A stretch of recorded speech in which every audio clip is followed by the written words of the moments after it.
Hello, book lovers. I'm Peg, and welcome to my channel. Well, I'm here today to wrap up the Space Readathon Challenge week, and it's been so much fun. I love books about space, and it's been fun to see what everybody's reading on this. I have to tell you, I don't have my Star Wars shirt on today, but I do have my A-Wing jet fighter jewelry, and I have to tell you that I wear this and I love it because during my engineering career, I was fortunate enough to help work on the design of this type of aircraft. And so I love, now that I'm retired and can just read, I love to read about high technology and spaceships. Anything with a spaceship on the cover always gets me. I'm always anxious to see how it works and picture new things.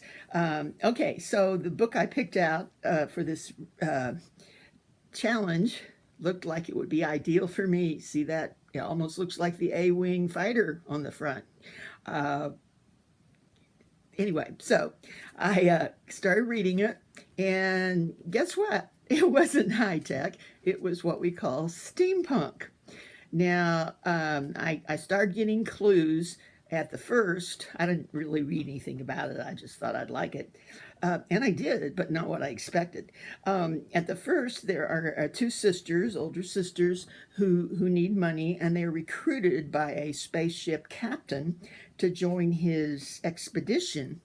Little do they know that this is actually a pirate expedition, and they'll be doing hunting of some treasures and getting in fights with other pirate ships and this and that. And so the sisters, I guess, are quite innocent. They don't realize they've also been selected because of their ESP abilities. They can sense. They're called bone readers. It's never quite explained what that is, but they can sense where the hidden treasure is and what the enemies are doing through bones, which are supplied for in there. Anyway, so it was just a lot of fun, and it's amazing how the Victorian technology comes and fits into the story. Now, steampunk is set in the 1800s during the Victorian age, and they employ the steam engines and the technology that was just coming into being then, and it's like a picture of what they thought the future technology was going to look like. So there's steam engine driven things and clockworks and just gadgety type things that are a lot of fun and reminiscent of the Victorian age. There's also now a lot of steampunk art, which you'll recognize once you realize what it is. There's also clothing, steampunk themed clothing now, and I think there are conventions where people wear these, and it involves leather corsets and just wild kind of fun things that they wore, or a takeoff on what they wore during the Victorian age.